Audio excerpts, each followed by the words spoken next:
How's it going, everyone? Welcome back to my channel and to another chapter of a century of film favorites. And this time I'm doing the decade of the 1970s.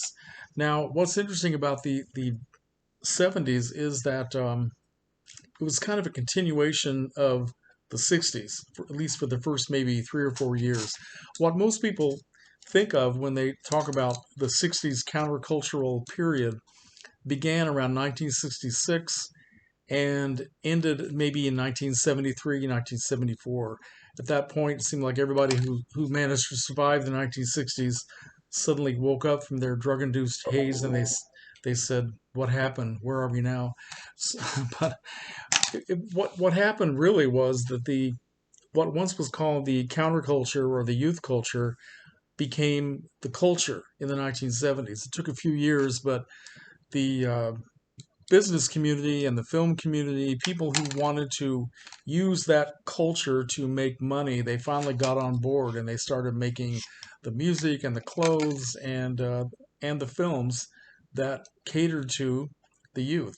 So that's kind of what happened. So let's begin with 1970 and the film that sort of encapsulates the 60s, the whole mythology of the 1960s for a lot of people definitely is Woodstock, which is about the Woodstock Music and Art Festival that went on in, let's see, it was August of 1969, and it was kind of a disaster.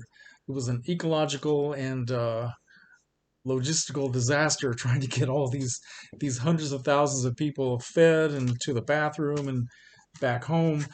But they made this movie, came out sometime in 1970, and all of a sudden the Woodstock, the mythology was what everybody remembers. It's a great film. It has great music, terrific crowd scenes and interviews, and it really is wonderful. So forget the reality of the festival. It was over before most of us in flyover country even knew it was happening. But we all fell in love with this. Okay, Woodstock. Also, another movie came out that year that looked at the 60s, especially the concert culture in a much different way, and that is "Give Me a Shelter" with the Rolling Stones, the Jefferson Airplane, Grateful Dead. This is a concert, the Altamont Speedway concert. It came after Woodstock, and it was even more of a disaster because it was very violent, very ugly. Somebody actually got killed. They have it on camera, and but this is a great film, and it gives you a lot of information about what actually happened. Okay, and another film that came out in 1970 that can't necessarily recommend as a great film, but it's probably worth seeing at least once. That is Zabriskie Point, directed by Michelangelo Antonioni, who was trying to do for American youth culture what he had done for the swinging London culture in Blow Up in 1966, which was a terrific film. This is a lot less terrific, but it's worth seeing. I saw this the first time in 1980, 10 years after it was made, and I didn't like it very much, but many years later, I just kind of was curious about it and picked up this copy not that long ago. And I like it a lot more now than I did then, but I can recommend it with a little bit of hesitance, okay? Reserve, let's put it that way. 1971. Now, the best, one of the best films of that year, in my opinion, Harold and Maude, Ruth Gordon and Bud Cort. Just a very funny, sad, poignant affirmation of life and love. Became a beautiful cult film all through the 1970s, and I saw it several times when it came to local theaters, and totally fell in love with it. Another film that kind of reaches back to the youth culture, but well, maybe not really. This is Dennis Hopper's The Last Movie, which was kind of a disaster when it came out. It was a very long film that nobody really understood, and it kind of spoiled Dennis Hopper's existence as a director for quite a while. He had made a big success in 1969 with Easy Rider, a film that almost everybody loved, and then he came out with this, and they were expecting pretty much the same thing as Easy Rider, and they didn't get it. But I picked this up not long ago. I never saw it when it first came out, and it's worth taking a look at. Okay, I'm a big fan of Dennis Hopper. Also that year, another film came out that I never even knew existed until not that long ago, and this is a film called Wanda.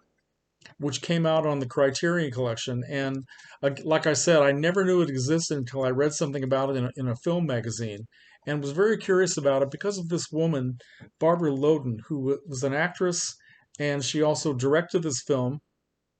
And I think it was the only thing she ever directed, and she also acted as the title character. It's a very fascinating little movie, very low budget, um, very realistic, in sort of a John Cassavetes kind of way. If that appeals to you, then I think you would like Wanda. I like this very much. All right. 1972, one of the best films that came out that year, Cabaret. Well, a very progressive musical starring Liza Minnelli, and probably the best thing she ever did on film, musically and, well, maybe not dramatically, but musically definitely. And directed by Bob Fosse. Just a very forward-looking musical that had a very dark theme to it. It was not a musical comedy. There might have been a few funny moments in it, but not that many. All right. Also, that year we have this little adventure story, which turns out to be a horror film, Deliverance. We have Burt Reynolds, John Voight, and let's see, Ronnie Cox, and who's the other guy? Ned Beatty, Beatty. Terrific film about four guys that just want to go down this wild river and before it's dammed up and it's lost forever. And they get a lot more than they bargained for. Interesting film, very scary. But the best film of 1972, and I think everybody will agree, absolutely, it is The Thing with Two Heads. I mean, it just doesn't get any better than this. Ray Milland and Roosevelt Grier. You know, it's they don't make them like this anymore, folks. So highly recommended. 1973, American Graffiti told the story of our young lives, well, at least for some of us, a very mythologized version of our young lives with rock and roll and the street culture and all that sort of thing. But it's always fun to see this movie. This great music and great performances. All right. Also, that year we have a film that I like very much. May not be the best film of the year, but it's one that I always go back and watch again because it's just such a great pleasure to see it. The Way We Were, starring Barbara Streisand and Robert Redford, takes place in the era of the McCarthy hearings and people trying to stand up for free speech. And beautiful, beautiful theme song sung by Barbara Streisand. And these two have so much chemistry between each other. It's just incredible. It's a shame they didn't make more films, but we have this. So, The Way We Were. And also that year, we have Terrence Malick's classic film Badlands, Martin Sheen, Sissy Spacek. Just a beautiful meditation on crime or something like that. But I didn't like this film very much the first time I saw it, but it grew on me very quickly. So, yeah, Badlands is wonderful.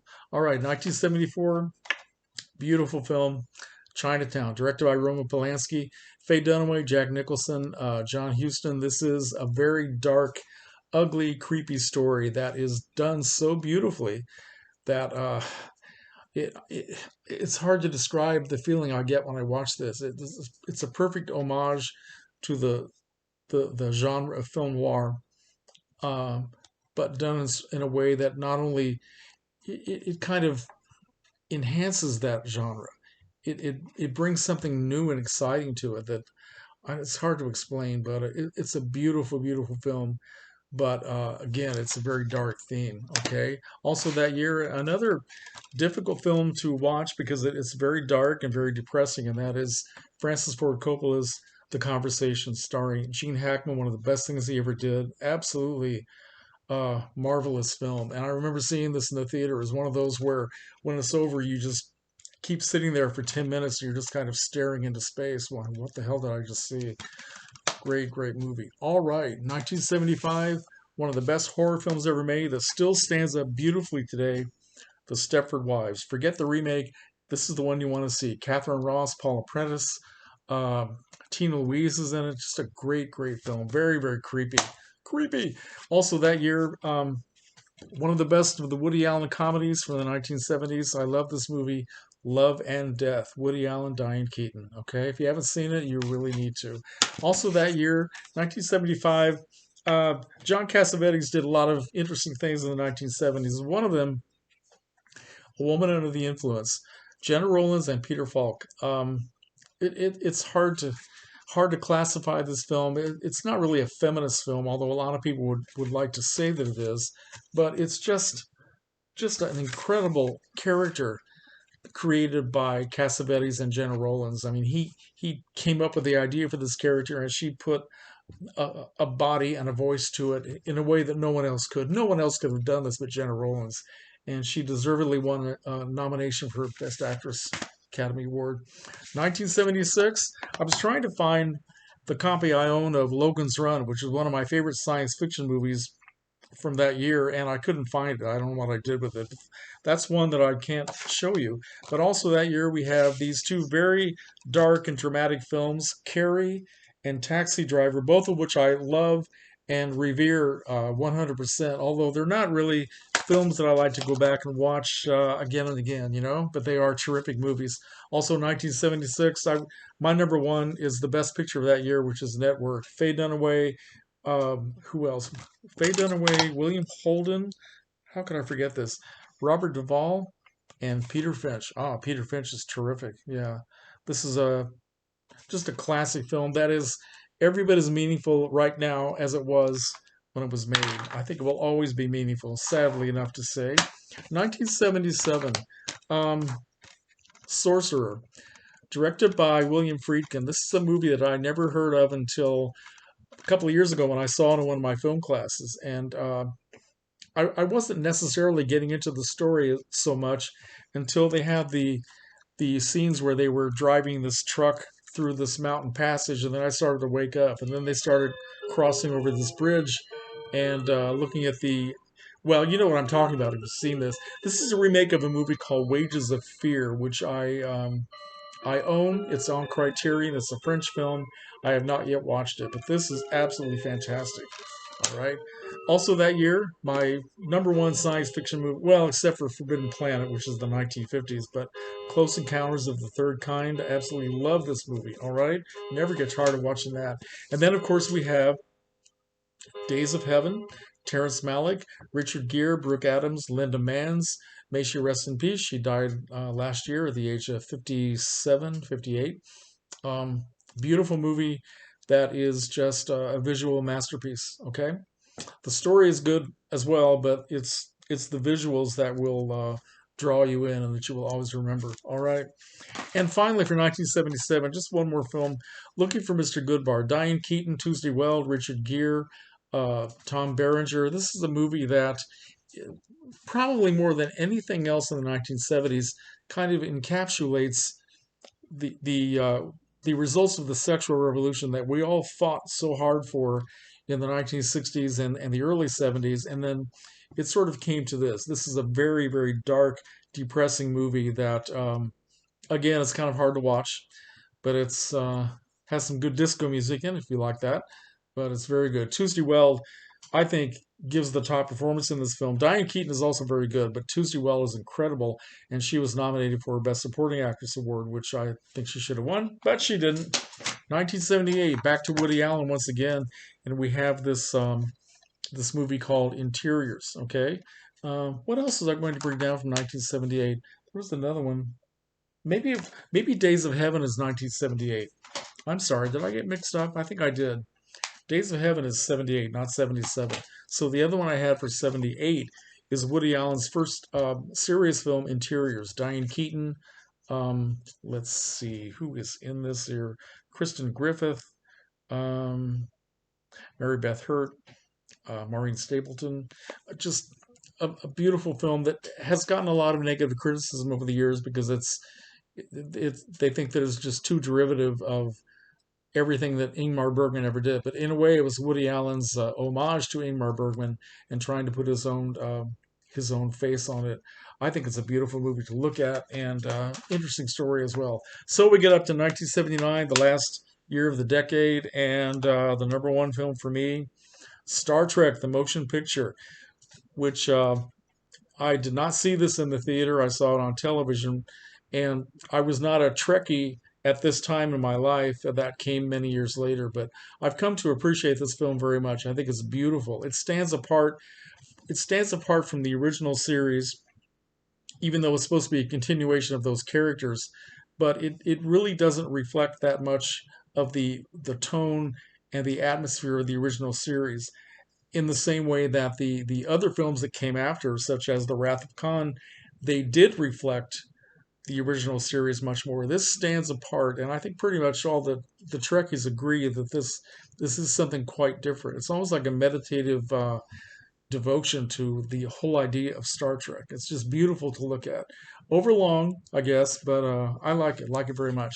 And there was another little science fiction movie that came out that year, which probably a lot of you didn't see, may never even heard of it, but it's called Alien. Did anybody see this? It's not bad. Yeah, I think I kind of like this. I'm not sure, but yeah. Those are the 70s. Thank you for watching. Comments are, as always, very welcome.